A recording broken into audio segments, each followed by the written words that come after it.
Would you believe that a dog could lead a man who had lost everything he loved in one brutal moment to something so unexpected, so pure, so life-changing, that it made an entire town rethink what it meant to lose, what it meant to be found? Because this story isn't just about a storm, or a house swept away, or a man brought to his knees by grief. It's about what happened after the floodwaters receded, after the cameras left. All that was left behind was silence, mud, and one dog who refused to stop walking. And the man he refused to leave behind. And if you've ever stood in your living room and felt like the walls didn't feel like home anymore, if you've ever sat in your car in the middle of the night and wondered who would notice if you just disappeared, then you already understand a piece of this story, because this began not with disaster, but with a quiet life, an ordinary rhythm that felt safe and small, and our main character, his name is Jack, was not someone the world would have. Picked out of a crowd, he wasn't famous, he wasn't wealthy, but he was good, the kind of good that doesn't get noticed, the kind that fixes his neighbor's porch steps without being asked, the kind that brings soup to the widowed woman 2 houses down without ever mentioning it again. And Jack lived in a small coastal town that you wouldn't find in travel blogs or postcards, a place where people left their doors unlocked and where every dog had a name, and every shopkeeper knew who belonged to who, and Jack had built a life there. Quietly, brick by brick, hour by hour, with his wife Anna and their 7-year-old son Caleb, and their black and white border collie named Scout, who had come in too. Their lives by accident 3 years earlier, when Jack found her, curled up behind a dumpster during a snowstorm, starved and trembling, and from the moment he wrapped her in his coat and carried her to the truck, he never left his side again. Not once. Not even on the days when Jack got so frustrated with work or bills or the slow drip of life's unfairness that he didn't want to speak to anyone, Scout would still sit beside him, head on his boot, as if to remind him that silence didn't have to be empty, that some love speaks in stillness. And Jack loved that dog, not in the loud way some people love their pets, not in the birthday had an Instagram captions kind of way, but in a way that was woven into his bones, like she was a piece of the home he'd built with Anna and Caleb. And that home, God, it was beautiful in its simplicity, a white farmhouse, with chipping paint, a wraparound porch that creaked under Scout's paws, a tire swing that Caleb used until the rope began to fray. And on summer nights, they'd sit outside and roast marshmallows while Scout chased moths in the glow of the porch light, and Anna would laugh, her head tilted back, hair catching the moonlight, and Jack would think, this is it. This is everything I'll ever need. And he wasn't wrong. Not back then. Not before the storm. Because they didn't know what was coming. No one did. Not really. No. Even when the weather reports started flashing warnings, even when the sky turned that unnatural shade of green, even when the wind picked up and the air smelled like broken trees and something ancient stirring, they still thought it would pass, because it always had. And that's what hope does. It whispers reasons to stay put, to wait it out, to believe that maybe, just maybe, this one won't be as bad. And Jack didn't evacuate. Not because he was reckless, not because he was stubborn, but because the last 3 storms that had threatened their coast had turned at the last minute, had fizzled into rain and minor flooding. And besides, Caleb was scared of thunderstorms, and Anna didn't want to sleep in a shelter, and Scout had a history of getting anxious around crowds, so Jack boarded the windows, filled the tubs with water, stacked the sandbags, and believed it would be enough. Believed that the walls he had built around his life could hold back whatever the sky had planned. And for a while, it seemed like he was right, because the first hours were quiet, just wind and branches tapping against the roof. But then, just after midnight, everything changed. The wind howled like it was alive. The trees snapped like bones. And the rain came sideways, slamming into the house with such force that the boards on the windows buckled. And Jack held Caleb in his arms while Anna tried to calm Scout, was pacing and whining and looking toward the back door like she already knew what was coming, and the power went out. And then came the sound that Jack would later say he heard in his dreams for months. The low, groaning crack of the levee giving way, and then water, angry and fast, crashing through the back door like a living thing, sweeping furniture, shattering glass. and Jack screamed for Anna to grab the emergency bag, but the bag was already underwater, and Scout was barking like her lungs were on fire. And Jack shoved Caleb onto the attic stairs, pulling Anna behind him. Scout scrambling up behind them as the water chased their heels, and for a moment they were safe. For a moment, the three of them plus the dog were huddled in the attic with a flashlight and 2 bottles of water and an old blanket, telling Caleb it would be okay, that the storm would pass, that they'd be laughing about this by morning. But deep down he felt it, that something was different this time. And he wasn't wrong, because an hour later, as the house groaned and shifted under the pressure of the flood, the attic wall cracked, and everything they had built came crashing down around them. And Jack's world went black, and when he woke up, he was lying in a tree, soaked and shaking, with blood on his forehead and the sound of sirens somewhere in the distance. And Scout was next to him, wet and wide-eyed, pawing at his chest, and Jack sat up, calling out for Anna, for Caleb, screaming into the wind, but there was no answer, only Scout's low whine, and the sound of water rushing beneath them, and that's when the silence began. It's a kind that doesn't come from the absence of sound, but from the weight of everything you'll never get to say. And in the days that followed, Jack was pulled from the tree by rescue workers, taken to a shelter, wrapped in blankets, given coffee and forms to fill out. And he kept asking, kept begging for news. But the answers were always the same. We're still searching. We don't have a list yet. We'll let you know. And as the hours turned into days and the days blurred into a dull gray week, Jack stopped asking, stopped eating, stopped speaking. And Scout never left his side. Not once. Not even when the volunteers tried to separate them. She growled low in her throat and pressed herself against Jack's leg like she was daring anyone to try again. And eventually, they gave up. Let the man and his dog stay together. 2 survivors wrapped in the same silence, and that would have been the end. Jack would have faded into one of those stories people forget to tell if not for what Scout did. Next, something no one expected, something that didn't make sense at the time, but would change everything because dogs, they feel things before we do. They sense what we can't explain. And one morning, when the shelter was quiet and Jack was staring at the floor, Scout stood up, walked to the edge of the cot, and barked. Not just once, not just out of boredom, but with purpose, with urgency. And then she walked to the door, looked back, barked again, and Jack, still lost in his fog, didn't move until she ran to him, pawed at his leg, and did something she hadn't done in weeks. She licked his face and barked a 3rd time, louder now, and Jack stood, slowly, like a man waking up from a long sleep, and followed her out into the broken world, not knowing that she was leading him not just out of the shelter, but toward a miracle that would shake him to his core. They say grief moves slowly, but when Jack stepped outside that morning, barefoot on broken gravel, the world felt like it had already moved on without him, the shelter behind him still humming with generators, the sky a dull, overcast gray that had become the new normal, and everywhere he looked were pieces of lives that didn't fit together anymore, mattresses stuck in trees, mailboxes twisted sideways, children's toys half buried in mud, and the air, thick with rot and salt and memory, made his chest tighten, but Scout didn't pause.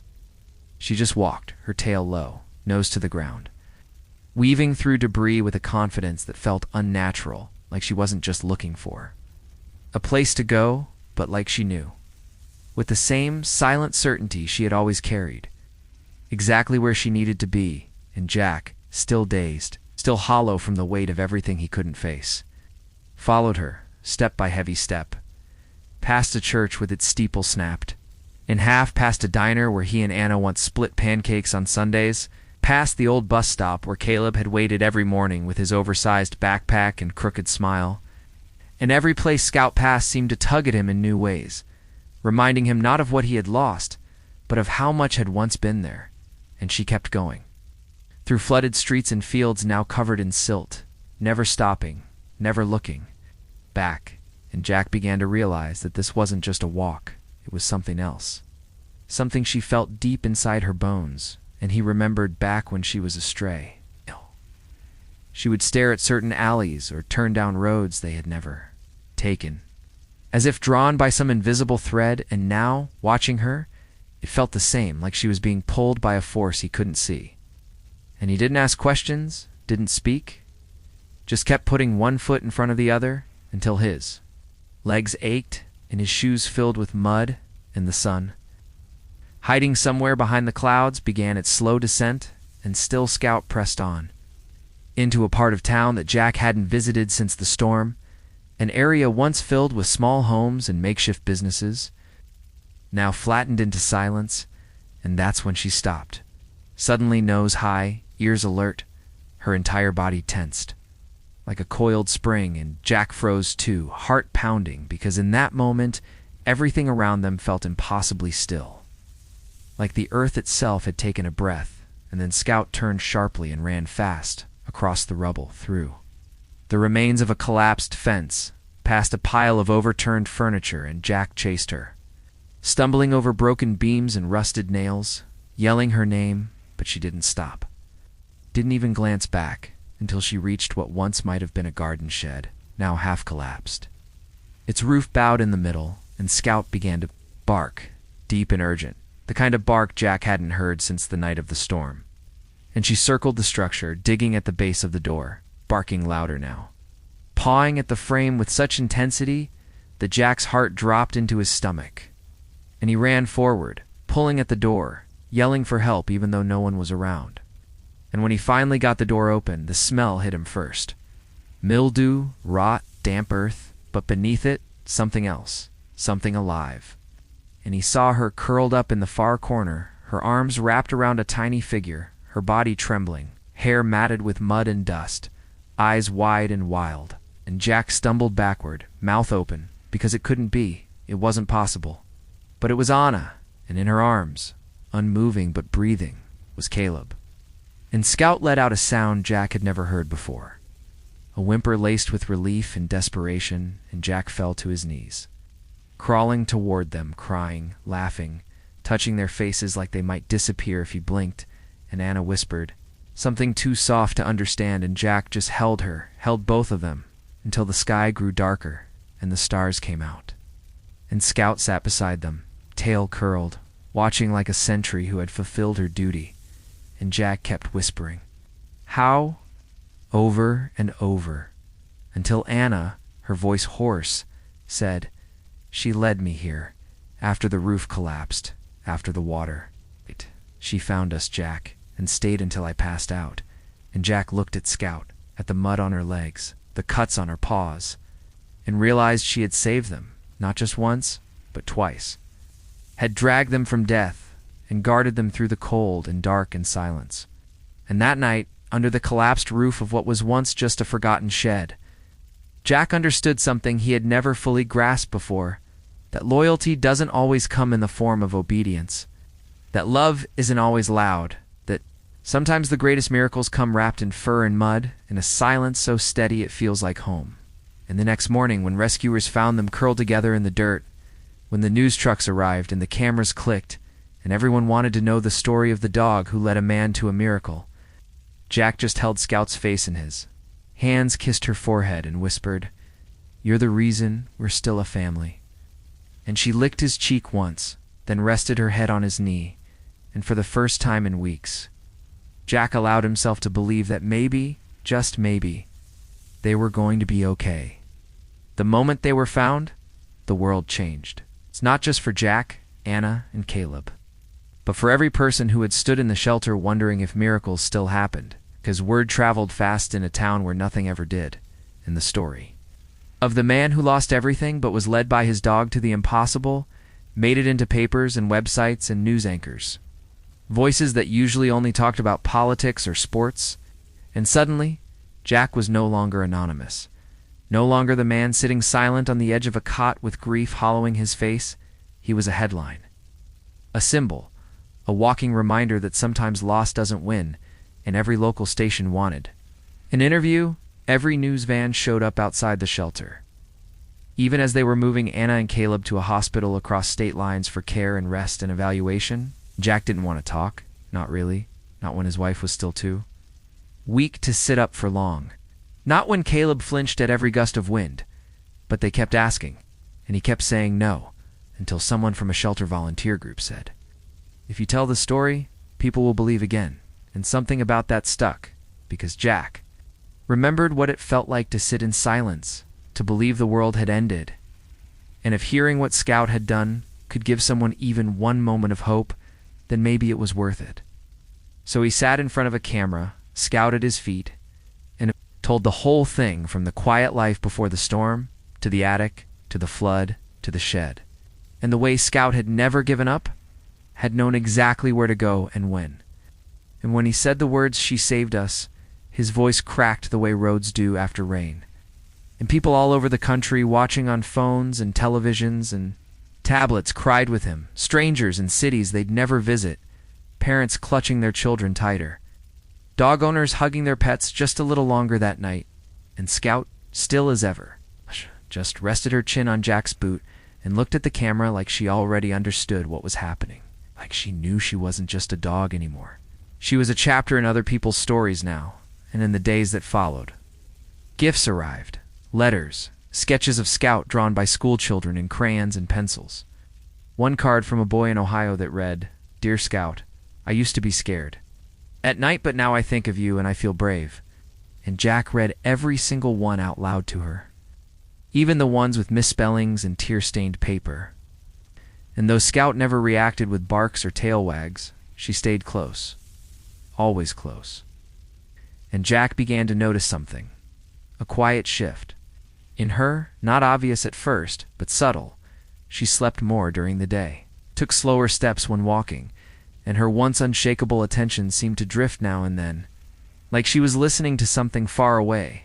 And Jack chalked it up to exhaustion, to age, maybe even to trauma, because after all, she'd survived the storm too. She'd stayed awake and alert and protective when the rest of them were drowning in fear. And maybe now, with her mission complete, her body was asking for rest. And the doctor said she was okay, that her blood work was fine. But Jack knew Scout better than anyone. He knew the difference between tired and fading, and he didn't say anything to Anna at first. Didn't want to pile worry onto her already fragile state, so he just watched and loved her and stayed near. And over the next few weeks, as their lives slowly reassembled, not rebuilt, not yet, but reassembled in fragments of routine and tiny moments of normalcy, Scout became the center of it all. The quiet thread tying them back together, from the hospital bed where Caleb would reach out and sleep just to feel her fur, to the therapist's office where Anna finally admitted how scared she had been, how helpless, and how knowing Scout had been there gave her courage. And to Jack, who still woke some nights gasping for air, reliving the attic, only to find Scout lying at the foot of the bed, watching him with eyes that never seemed to sleep. And even though the town tried to honor her plaques, honorary ribbons, a local parade float with her name spelled out in flowers, Scout didn't care, didn't understand fame. She only cared about staying close to her people. And one day, as the town began cleaning up, rebuilding storefronts, reopening schools, Jack took Scout on a walk through what was left of their old neighborhood, past the lot where their house once stood, now just cracked concrete and wild grass. And Scout stopped at the edge of it, sat down, and looked out over the space like she could still see the porch, the swing, the life they once had. And Jack sat beside her, tears in his eyes, and whispered, "You remember too, don't you?" And Scout leaned against him, not with energy or excitement, but with something else, something almost sacred. And that night Jack knew, without being told, that Scout's time was beginning to bend toward its end. Not fast, not immediate, but the way leaves begin to yellow before fall. Quietly, inevitably, and he promised her, right there, under the stars, that whatever time she had left would be spent in peace, in love, in warmth, and not in fear or confusion or loneliness. Because she had given too much, had saved too much. And over the next few weeks, Jack made good on that promise. They took her to every favorite spot, the beach where she first learned to run free, the diner that now had a burger on the menu named after her, and even a classroom where second graders read her thank you notes and gave her gentle pets. And through it all, Scout was calm, steady, quiet, like she was soaking it in, like she knew what it meant. And Jack, once a man broken by silence, found himself filling the days with stories, not for the world, not for interviews, but for Scout. Stories of the life they had, of Caleb's first steps, of Anna's laughter in the kitchen, how Scout once chased a squirrel through the entire town square. And in those stories, he gave her back the life she had helped preserve. And when people asked if he would ever get another dog, Jack smiled, but said nothing. Because the truth was, Scout wasn't just a dog. She was a chapter, a memory, a guardian. And you don't replace that. You honor it in one night. As the crickets chirped, and the world outside their new temporary home began to feel less unfamiliar, Scout curled up beside Caleb's bed, rested her chin on his blanket, and fell asleep so quietly that even Jack didn't realize, at first, that she wasn't breathing anymore. There's something about the way dogs say goodbye that makes you feel like they never really left, like they just walked into another room where you can't follow yet. And that's exactly how it felt the morning Jack woke up to silence. Not the kind of silence that storms leave behind, but the kind that wraps around your chest and sits there, quiet and heavy. And when he stepped into Caleb's room, barefoot and half-dreaming, and saw Scout lying so peacefully at the foot of the bed, still curled in that familiar shape, still looking like she was guarding something sacred. He knew before he even reached for her, knew in his bones that she had gone the way she lived, without needing attention. Without asking for anything, just staying as long as she could, till she was certain her family was safe again. And when Jack knelt beside her and placed his hand on her side, he didn't cry right away, not because it didn't hurt, but because something about the stillness felt complete, like a circle had closed, like she'd fulfilled the promise she made the night he carried her home in a blanket from the snow. And Anna joined him moments later, crouched silently beside him, her hand resting on Jack's, and then Caleb, groggy, still rubbing sleep from his eyes, climbed down from his bed, knelt down, and whispered the words only a child could say with such purity. "It's okay." She stayed until we were okay, and that broke the silence, not with screams, not with sobs, but with quiet, steady tears that fell like the slow rain after a long drought. And for the rest of the morning, no one spoke much. They didn't need to, because grief, when wrapped in love, doesn't always need words. And they wrapped Scout in her favorite blanket, the one with the faded stars she used to tug around the living room, and placed her in the back of the truck, not in the bed, but inside, where she had always ridden her head out the window, ears flapping like flags of joy, and they drove to the hilltop behind what used to be their house, a quiet space above the town where the air smelled of pine and the world seemed to slow down, and with their own hands they dug a place for her, beneath a tree that had survived the storm, and Caleb placed one of his toy dinosaurs beside her. "So she has company," he said, and Anna tucked in a photo of all four of them. And Jack, kneeling last, placed a single dog biscuit wrapped in paper on which he had written, "Thank you for saving my life," and they buried her there. Not just her body, but the years of love, of loyalty, of silent protection.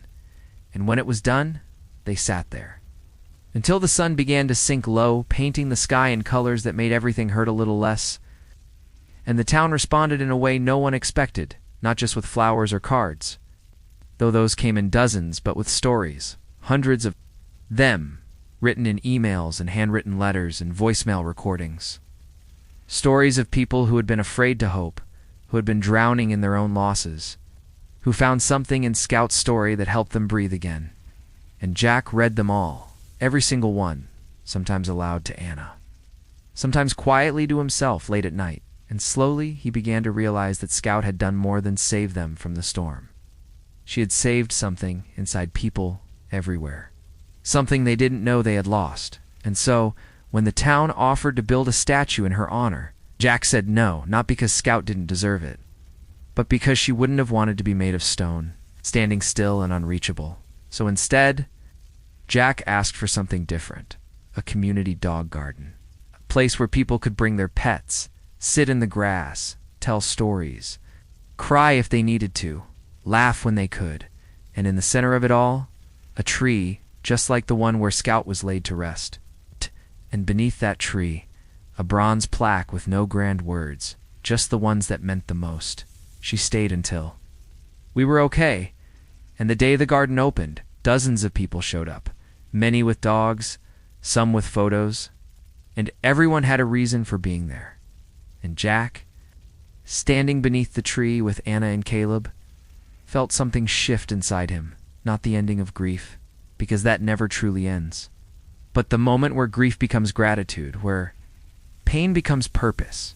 And in the weeks that followed, more and more people came, some bringing puppies they had just adopted, others bringing ashes of companions they had lost, and the garden grew not with flowers, but with footprints, with laughter, with stories whispered into the wind, and Scout's name was spoken not like a legend, but like a friend's, someone people knew even if they'd never met her. And Jack, now surrounded by reminders of what love could do, began to find pieces of himself he thought had drowned with the storm, his patience, his curiosity, his belief in quiet things. And when a local teacher asked him to come speak at the school, to tell Scout's story to a room full of children, he was nervous at first. But when he stood in front of them, holding the same leash Scout once wore, he felt her there, not in ghostly ways, but in the steadiness of his own voice. And he said, "She didn't bark the loudest, she didn't run the fastest, but she loved harder than anyone I've ever known, and she never gave up, not even when the world did." And when he finished, one little girl raised her hand and asked, "Did she'll know you loved her?" And Jack smiled and said, "Every day," and walked off stage knowing the story wasn't ending, it was only growing, passed from heart to heart like a candle in the dark. Lighting paths Scout would never walk herself, but somehow had made possible.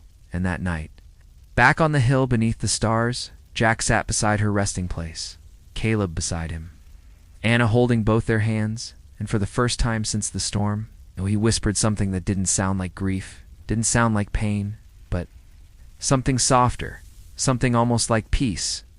"You stayed until we were okay. And now, we'll keep walking for you." And the wind picked up gently, moving through the trees like a breath. And somewhere in the night, a dog barked in the distance, and Jack smiled, because maybe, just maybe, love never really leaves. It just changes form and waits for us to catch up. The strange thing about ripples is that you never see where they end. You drop one moment into the water, one act of love or loyalty or courage, and somehow it moves outward, touching things you'll never see, lives you'll never meet. And that's what happened after Scout left. The world didn't go back to normal. It didn't forget, it began to shift quietly, like grass growing over broken earth. And what started as a local story shared by a few kind hearts began to find its way into places far beyond the town that had once nearly drowned. It started with a photo, Jack sitting beside Scout's grave beneath the pine tree, Caleb beside him, Anna's hand resting on his shoulder, the sky behind them glowing orange with sunset. And that photo, posted by a volunteer who had once seen Scout rescue a child from a collapsed porch, caught fire on the internet in a way that no one expected. Not because of its tragedy, but because of its quiet power, the way Scout's name had become a symbol of what it meant to love without condition. And soon letters arrived from families across the country, not just saying thank you, but sharing their own stories, their own dogs, their own rescues, their own moments of being pulled back from darkness by something on four legs. And Jack began receiving messages from shelters, overworked, underfunded, shelters asking if they could name a section after Scout, or if they could quote his speech to the second graders, or if they could paint her on the walls of the adoption center to remind people what loyalty looks like. And at first, Jack didn't know how to respond, because he hadn't asked for any of it. Hadn't planned to be the man carrying the torch of a dog who simply stayed. But then he thought of Scout's eyes, always watching, always steady, and he realized that maybe this was the next step. Maybe she had passed the leash to him, and so he said yes, not for fame or recognition, but because he knew there were more Scouts out there waiting behind cages, shaking in corners, overlooked, unloved, and if one story could bring them home, then telling it again and again was the least he could do. So he began answering the letters, all of them, sometimes writing for hours late into the night. Caleb curled up beside him, Anna sitting across the table sketching Scout's face on thick white paper, turning memory into something physical, something they could touch. And slowly Jack became something new. Not just a survivor, not just a father or husband, but a storyteller, a guide. A voice for those who couldn't speak, and people listened. Not because he spoke loudly, but because he spoke truthfully, with the kind of softness that only grief and love can teach. And before long, an idea began to take shape. It's not loud or grand, but steady. A seed planted during one of Caleb's bedtime talks, when he asked, "Do you think other dogs want to be scouts too?" And Jack smiled, kissed his forehead, and said, "I think they already are." And the next morning, he wrote those words on a notepad and left them there.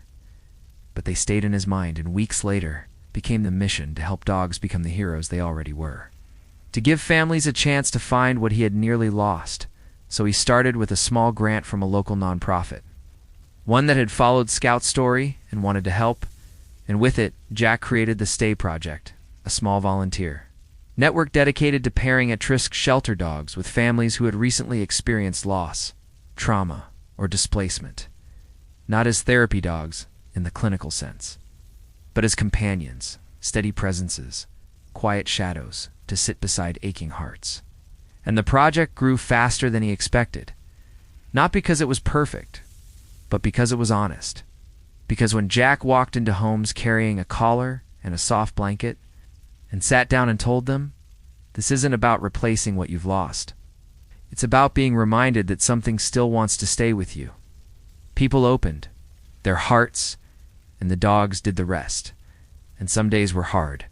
Dogs that were too scared, families not ready, moments where grief screamed louder than love, but more often, Jack saw something shift.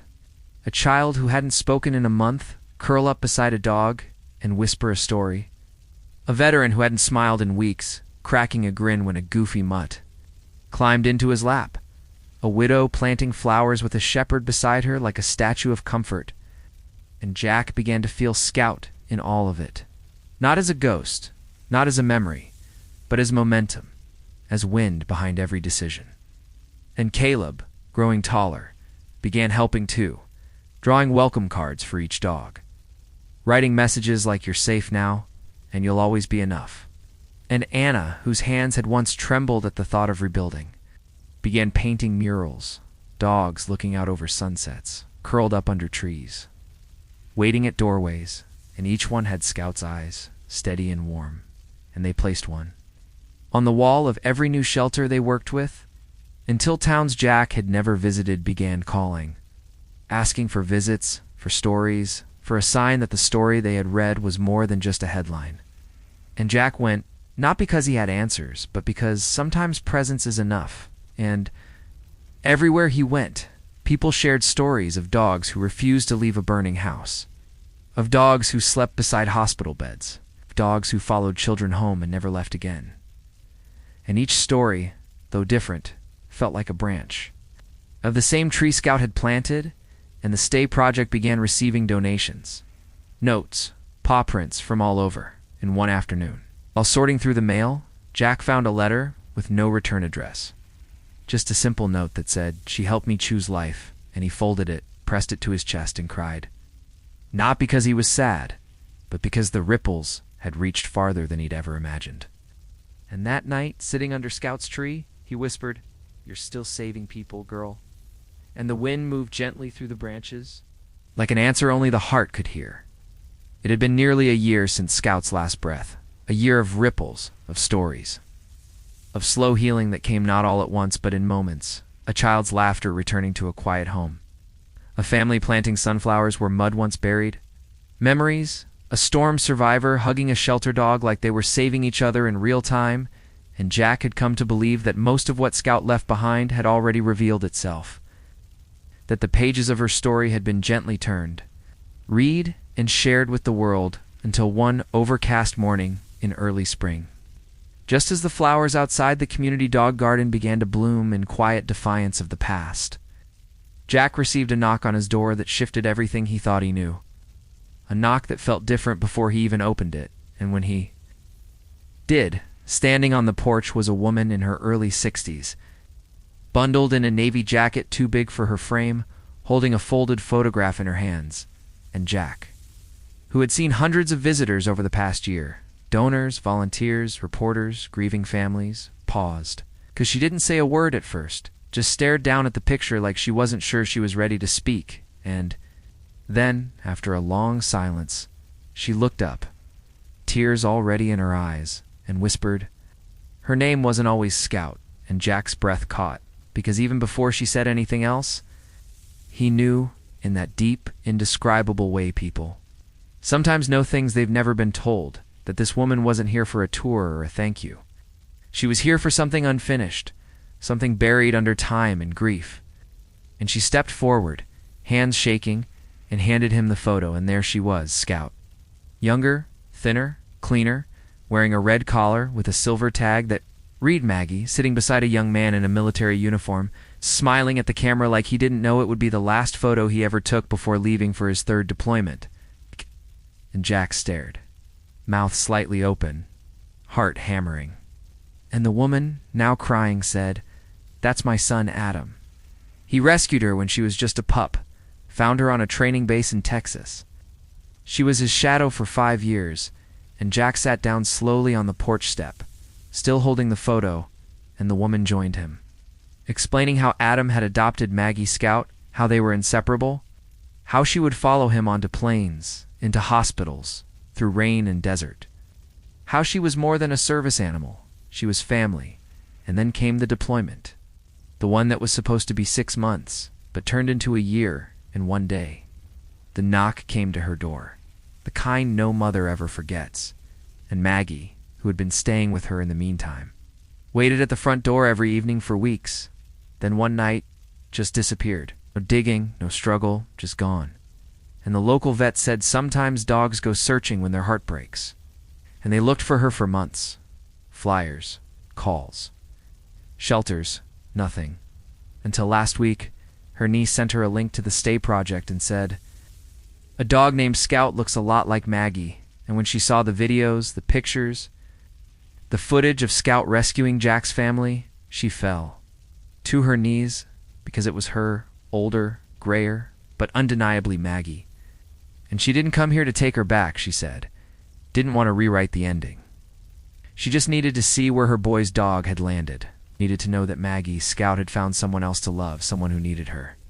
As much as she once needed Adam, and Jack, holding the photo against his chest, tears in his eyes, whispered, "She didn't just find someone. She saved us."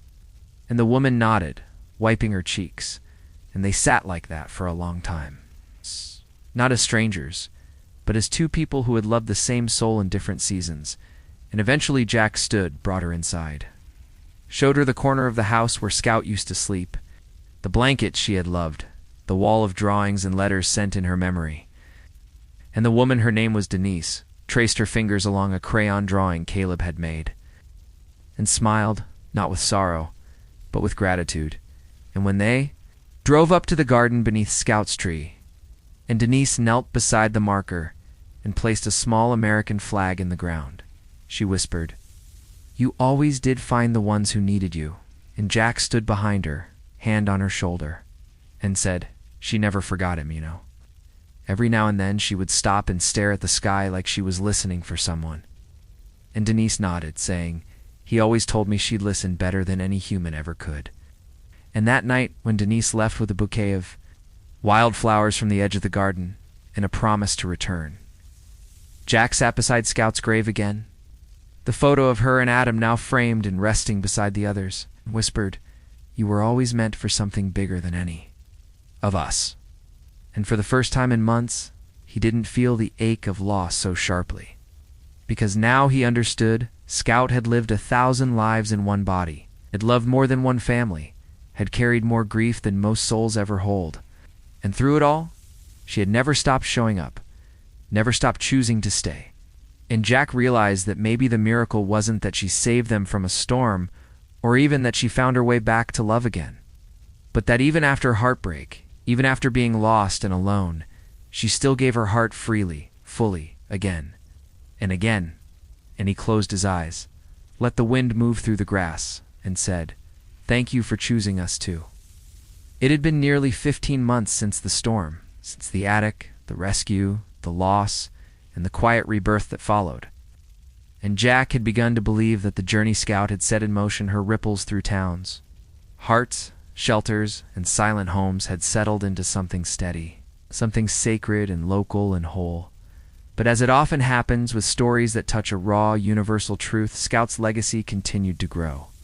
Not through Jack's intention, but through the way people carried her with them, in bedtime stories told to anxious children, in murals painted on vet clinic walls, in letters tucked into dog collars, as if to say, "Stay like she did." And that's why when the letter came thick, embossed, delivered not by email or courier, but by hand, Jack wasn't sure how to react. It was from a national foundation, one he'd heard of only in passing, known for producing televised tributes and documentaries honoring unsung heroes. And inside, the envelope was a formal invitation asking Jack to attend their annual gala.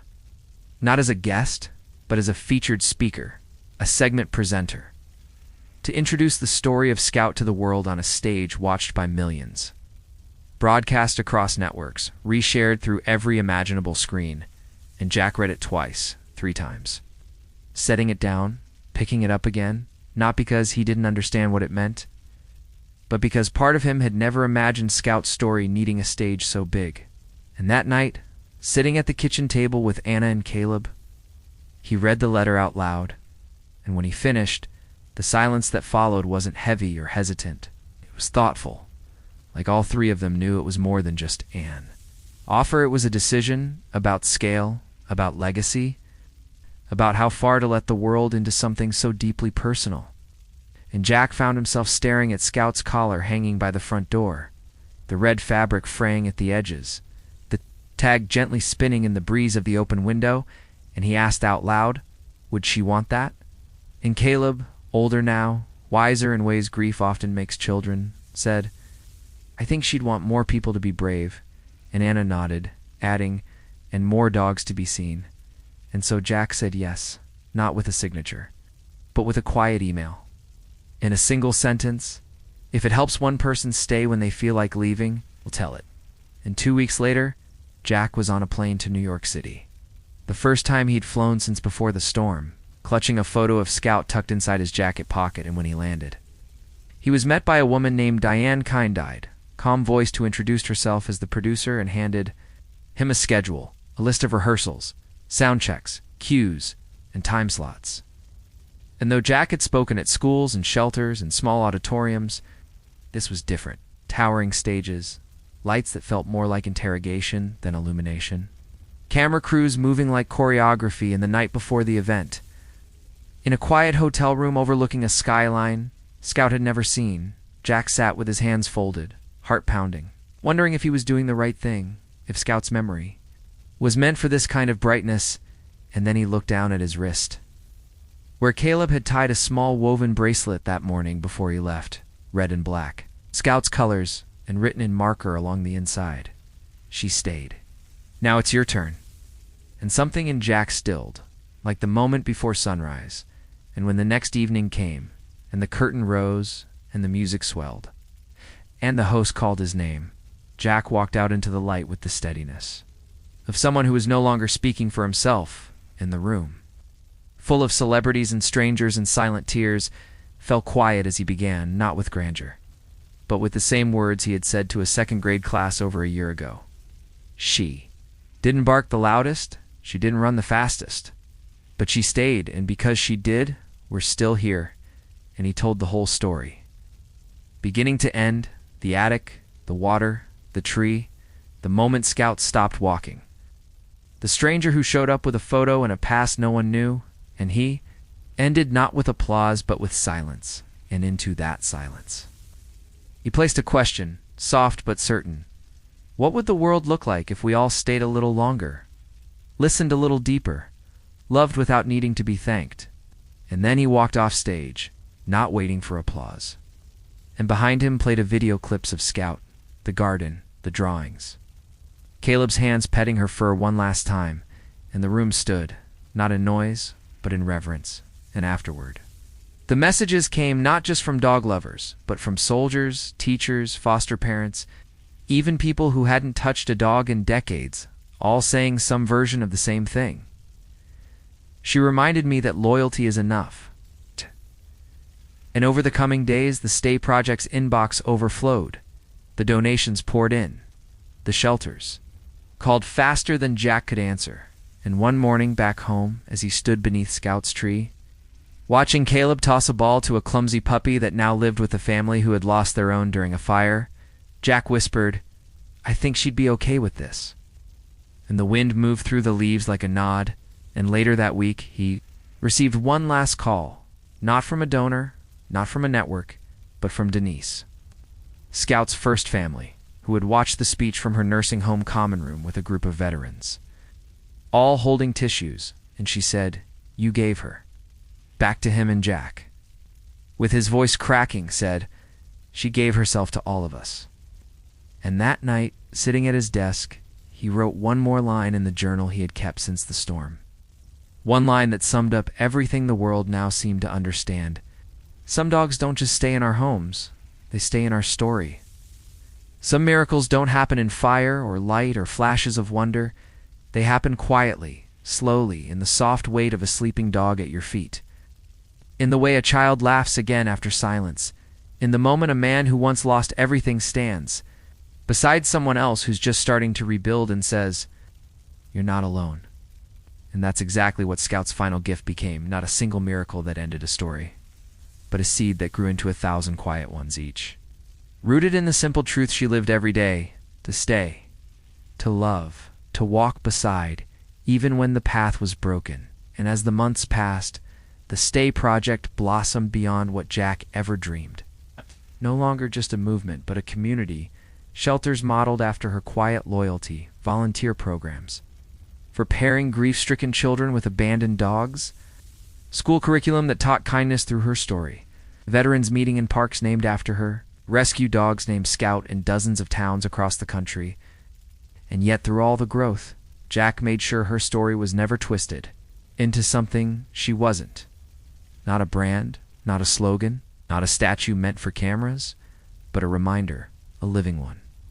That what Scout did anyone could do in their own way, because staying doesn't require heroics, just heart. And Jack found himself returning more and more to that hill where she was buried beneath the pine tree. Not to mourn, but to think, to listen, to write. And one evening, years after the storm, he brought Caleb, now a teenager. They sat side by side on the bench that had been placed there by a group of children who'd fundraised for it in Scouts. Memory and Caleb, taller now, voice deeper, said something Jack had never expected to hear. "I want to be like her." And Jack, smiling, asked a dog. And Caleb laughed, saying, "No, not exactly. I mean, I want to help people stay too, even when it's hard." And that night, Jack cried in the privacy of his study, not out of sadness, but out of awe, because the miracle Scout left behind wasn't just in what she saved, but in who she shaped. And weeks later, when a town 3 states away asked Jack to help them start their own version of the Stay Project, Jack said yes, not as a founder, not as a leader, but as a witness. A man who had once been lost in floodwater and silence, and had been brought back not by sirens or spotlights, but by a dog with tired eyes and mud on her paws who refused to leave his side. And as Jack drove across that state line, he thought about all the things Scout never saw, the letters, the ribbons, the moments her story had pulled someone back from the edge. But he also believed, deep down, that she didn't need to see it. 'Cause love like hers doesn't look for recognition. It just gives, and years passed. Not quickly, not easily, but with a rhythm that felt honest, and the world kept changing. Storms still came. Grief still found its way into homes, but now, more often than not, in the middle of all that pain, someone would show up, a volunteer, a rescue dog, a neighbor with a leash in one hand and hope in the other, and stay. And Jack, now older, with lines on his face Scout had never seen, began writing down everything he remembered, not as a memoir, but as a book of moments, of lessons learned from pause instead of professors. and he titled it The Dog Who Stayed. And on the first page he wrote, "This is not a story about loss. It's a story about what we become after it." And the book made its way into libraries and classrooms and hospital waiting rooms. And one day, on the anniversary of the flood, Jack walked into the garden and found a woman sitting on the grass, with a little girl curled in her lap, reading from the book, and beside them, an old beagle with cloudy eyes leaned gently against her side. And Jack didn't interrupt, didn't say who he was. He just sat nearby, listening. And when the girl looked up and asked, "Do you think dogs stay after they're gone?" the woman said, "I think they stay in the way we keep loving." And Jack closed his eyes, smiled, and whispered into the wind, "You stayed, Scout, and now we do too." And as the sun set behind the pine tree, casting gold across the grass, it felt like the end of something sacred and the beginning of something infinite, because that's what Scout left behind. Not just one family, not just one rescue, but a world that now understood a little more clearly what it means to hold on when it's easier to let go, to listen when there are no words, to stay not because you have to, but because love told you to. And love, real love, never asks for anything back. It just walks beside you, through storms, through silence, through loss, until one day, without ever raising its voice, it leads you to a miracle.